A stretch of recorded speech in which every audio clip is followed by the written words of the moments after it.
बांग्लादेश के प्रधानमंत्री शेख हसीना अजमेर दौरे पर है। अजमेर वो पहुंच गई हैं। तस्वीरें अगली आपको दिखाएंगे। तस्वीरें देखिए, बांग्लादेश की प्रधानमंत्री शेख हसीना अजमेर के ख्वाजा गरीब की दरगाह पर जियारत के लिए पहुंच रही है। सुपर एक्सक्लूसिव तस्वीरें आप तक फर्स्ट इंडिया पहुंचा रहा है। 8 सितंबर का दिन प्रस्तावित था और आज 40 सदस्यीय प्रतिनिधिमंडल भी शेख हसीना के साथ में है। अजमेर में सूफी संत ख्वाजा मोइनुद्दीन चिश्ती की दरगाह पर जियारत करने के लिए पहुंच रही है। अकीदत के फूल पेश कर देश और दुनिया में अमन चैन की दुआ शेख हसीना जो कि प्रधानमंत्री है बांग्लादेश को वो मांगने वाली है। दरगाह में जियारत करेंगी शेख हसीना। तस्वीरों में नजर भी आपको आ रही है सुपर एक्सक्लूसिव तस्वीरें। और शहर पर चप्पे चप्पे पर पुलिस तैनात की गई है। सुरक्षा व्यवस्थाएं पूरी तरीके से माकूल है। प्रोटोकॉल प्रॉपर फॉलो किया जा रहा है। दरगाह में जियारत के लिए पहुंच रही है और ख्वाजा की दरगाह पर पहुंचकर पूरे विश्व की सुख शांति की कामना भी करेंगी। अजमेर से सीधी तस्वीरें फर्स्ट इंडिया आप तक पहुंचा रहा है। ये सुपर एक्सक्लूसिव तस्वीरें फर्स्ट इंडिया की। प्रॉपर प्रोटोकॉल फॉलो किए जा रहे हैं क्योंकि बांग्लादेश के प्रधानमंत्री शेख हसीना का ये मूवमेंट है। 40 सदस्यीय डेलीगेशन उनके साथ में अजमेर पहुंचा। अजमेर के दौरे से पहले देखिए व्यवस्थाओं की तस्वीरें सुबह में भी आपको दिखाई थी। यहाँ पर चप्पे चप्पे पर पुलिस की पैनी निगाहें कैमरास के जरिए पूरी कोशिश की जा रही थी कि हर एक गतिविधि को कैप्चर किया जाए। और अब यहीं से जयपुर पहुंचेंगे और जयपुर से सीधा उनके बांग्लादेश जाने का कार्यक्रम है। सुपर एक्सक्लूसिव तस्वीरें अजमेर से आप तक फर्स्ट इंडिया पहुंचा रहा है। दरगाह में जियारत के लिए पहुंच रही है बांग्लादेश की पीएम शेख हसीना। अकीदत के फूल वहां पर पेश करेंगी और साथ ही ख्वाजा गरीब नवाज की दरगाह पर जियारत भी वो करेंगी।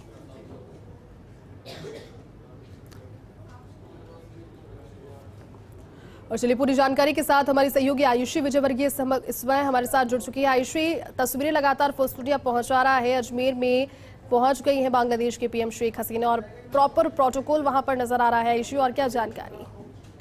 बिल्कुल जानकारी आपको दे दे जयती कि देखिए सुरक्षा के माकूल इंतजामात यहाँ पर किए गए हैं क्योंकि शेख हसीना का दौरा है और यही वजह कि जब इतने बड़े किसी पद पर आसीन व्यक्ति का दौरा होता है तो सुरक्षा के प्रॉपर इंतजामात किए जाते हैं। और जब बांग्लादेश के प्रधानमंत्री यहाँ पर दरगाह पहुंची है तो निश्चित तौर पर जो इंतजामात हैं वो पूरे किए गए हैं। अगर आप तस्वीरें देख पा रही हैं अभी जो दरगाह के अंदर की तस्वीरें हैं जहाँ पर वो जियारत करेंगी, वहाँ पर वो दुआ भी मांगेंगी और दोनों देशों के रिश्ते किस तरीके से और भी ज्यादा प्रगाढ़ हो और भी ज्यादा मजबूत हो। क्योंकि प्रधानमंत्री नरेंद्र मोदी के साथ जब उनकी मुलाकात हुई तो उसके बाद जिस तरीके से उनके बयान सामने आए, उन्होंने कहा कि भारत एक बहुत अच्छे और बेहतरीन दोस्त के रूप में हमेशा उभर कर सामने आया है। जब बांग्लादेश को आजाद कराने की बात आई, जब बांग्लादेश के लिए मुक्ति संग्राम चला, उस दौरान भी भारत की भूमिका बेहद महत्वपूर्ण हो जाती है। इसको भुलाया नहीं जा सकता। और यही वजह कि जब शेख हसीना भारत के दौरे पर है और राजस्थान वो आई है, अजमेर ख्वाजा गरीब नवाज की दरगाह पर वो आई है, तो यहाँ पर भी दोनों देशों के रिश्ते भविष्य में किस तरीके से और ज्यादा मजबूत हो इसको लेकर के वो जियारत करेंगी, यहाँ पर दुआएं वो मांगेंगी। और देखिए ये उनकी खासियत भी है कि प्रधानमंत्री पद पर रहते हुए जब भी वो भारत आई है तो ऐसे में 3 बार वो दरगाह आई है, यहाँ पर उन्होंने जियारत की है और अभी भी अकीदत के फूल और मखमली चादर के साथ नजराना जो है वो पेश करेंगी। तो अपने आप में ये दौरा बेहद महत्वपूर्ण उनका हो जाता है और धार्मिक यात्रा ये उनकी है। और इसके साथ जानकारी दे दें कि जब वो यहाँ पर पूरी दरगाह विजिट के बाद जब वो जियारत कर लेंगे उसके बाद सीधे सर्किट हाउस जाने का उनका कार्यक्रम है। फिर वहां से वो वापस जयपुर के लिए रवाना होंगी और प्रतिनिधि मंडल का जो सदस्य यहाँ पर पहुंचे हैं तो वो भी यहाँ पर उनके साथ जियारत करने वाले हैं क्योंकि काफी संख्या में प्रतिनिधि मंडल के सदस्य भी यहाँ पर पहुंचे हैं। एक बड़ा काफिला है। तो ऐसे में सुरक्षा के जो पैने इंतजाम है कह सकते हैं या कहें कि पैनी निगाहों से टप्पे पर नजरें बनाए हुए हैं। पुलिसकर्मी हर एक कॉर्नर पर तैनात है, हर एक चौराहे पर तैनात है, जगह जगह तैनाती की गई है। और अगर हम दरगाह बाजार की बात करें तो जो दुकानें वहां पर है वहां पर भी शामियानों के माध्यम से दुकानों को ढका गया है ताकि कोई भी उस दौरान उस ओर देख ना सके। तो साथ ही जो घर वहां पर है दरगाह बाजार के, वहां पर किसी को भी अपने घर की खिड़कियां दरवाजे खोलने की परमिशन नहीं है, किसी को भी अपने घर के छज्जों पर खड़े रहने की परमिशन नहीं है। और हर एक घर के ऊपर एक हथियारबंद जवान को तैनात किया गया है। कुछ जवानों के पास दूरबीन भी है जिसके माध्यम से वो लगातार नजर बनाए हुए हैं हर एक स्थिति पर। और लगातार अगर हम दरगाह के अंदर की बात करें तो वहां पर भी जो खादिम है उनको विशेष तौर पर जियारत करवाएंगे, वहां पर भी वो दुआएं दोनों देशों के लिए मांगेगी।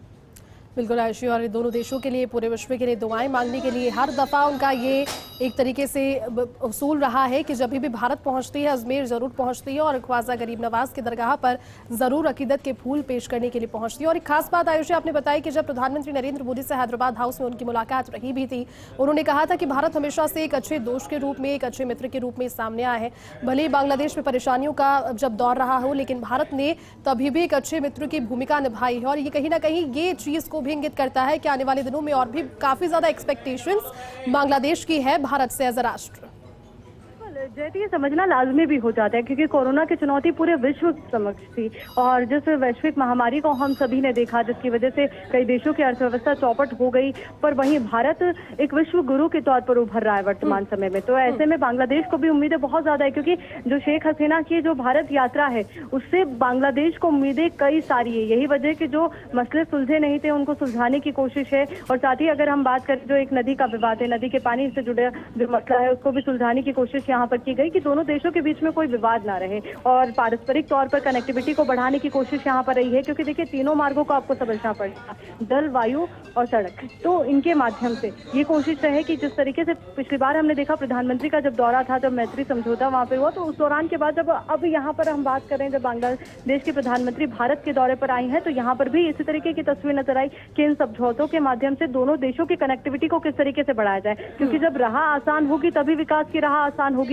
दोनों देश एक दूसरे के विकास में किस तरीके से सहयोग करें ये भी जरूरी हो जाता है। क्योंकि अगर हम अर्थव्यवस्था की बात करें तो बांग्लादेश और भारत का व्यापार एक बड़ा आंकड़ा है, उसको भी समझना जरूरी हो जाता है। तो ऐसे में जरूरी है कि जब ये रिश्तों की बात आ रही है, मजबूती की बात आ रही है, तो दोनों देशों का पारस्परिक हित देखा जाए और ये दोनों देशों के लिए जरूरी भी हो जाता है। और ये समझना हर एक व्यक्ति के लिए भी जरूरी हो जाता है कि जो इस तरीके की यात्राएं होती है उस दौरान निश्चित तौर पर कई मुद्दों को लेकर बातचीत होती है, कई जो मसले हैं उनको सुलझाने की कोशिश होती है। क्योंकि दो देश हैं तो ऐसे में ये भी जरूरी हो जाता है कि कोई ना कोई मसला जरूर होगा जिसको सुलझाया जाएगा। तो जो ये 7 समझौते हुए हैं हर एक क्षेत्र में एक अलग बात को मद्देनजर रखते हुए और हर एक क्षेत्र का ये अलग मसला है, तो ऐसे में ये तमाम मसले वो जो सुलझाना बेहद जरूरी थे, ये वो तमाम वो समझौते हैं जिनके माध्यम से दोनों देशों के रिश्ते और भी ज्यादा मजबूत होंगे, और भी ज्यादा प्रगाढ़ होंगे। और यही वजह कि जब प्रधानमंत्री के साथ उनकी मुलाकात हुई तो दोनों के चेहरे पर जो मुस्कुराहट थी वो साफ तौर पर ये बयां कर रही थी कि ये जो मुस्कुराहट है आने वाले भविष्य में दोनों देशों के रिश्तों में भी इतनी ही मुस्कुराहट लेकर आएगी, इतनी ही खूबसूरती आगे देखने को मिलेगी दोनों देशों के रिश्तों में। क्योंकि बांग्लादेश के अगर इतिहास को हम उठा के देखें तो वहां पर भारत की जो भूमिका है वो सदैव महत्वपूर्ण रही है। जब भी बांग्लादेश को जरूरत पड़ी तो भारत ने हमेशा मदद की है। चाहे हम कोरोना की चुनौतियों की बात करें, उस दौरान भी भारत एक बेहतरीन दोस्त का फर्ज निभाता हुआ नजर आया। बिल्कुल आयुषी, और दरगाह के अंदर से किस तरह की जानकारी और क्या तस्वीरें वहां से, और इस कार्यक्रम के बाद में अजमेर गरीब नवाज की दरगाह पर जियारत करने के बाद में क्या आगे कार्यक्रम? बिल्कुल, देखिए अभी वो जियारत यहाँ पर करेंगी, शामियाने यहाँ पर बजाए जा रहे हैं। और साथ ही आपको बता दें कि जो रेड कारपेट है वो बिछाया गया है क्योंकि विशेष तौर पर ये जब कोई बड़ा पद पर आसीन व्यक्ति यहाँ पर पहुंचता है तभी ये रेड कारपेट बिछाया जाता है। तो जब शेख हसीना यहाँ पर पहुंची है तो यहाँ पर रेड कारपेट बिछाया गया है और जो खादिम है वो अब उनको जियारत करवाएंगे। और साथ ही जो एक तय प्रोटोकॉल होता है उसी के अनुरूप ये तमाम कार्यक्रम रहेंगे। अकीदत के फूल वो पेश करेंगी, मखमली चादर का नजराना वो पेश करेंगी। और साथ ही आपको जानकारी दे दें इसके बाद सीधे फिर सर्किट हाउस आने का कार्यक्रम है। उसके बाद सर्किट हाउस से वो कुछ देर यहाँ पर रुकेंगी, उसके बाद वो जयपुर के लिए रवाना हो जाएंगी और शाम 6 बजे ढाका जाने का उनका वापस से कार्यक्रम बताया जा रहा है। बिल्कुल आयुषी, चलिए बहुत बहुत शुक्रिया, आगे भी आपसे जानकारी लेते रहेंगे।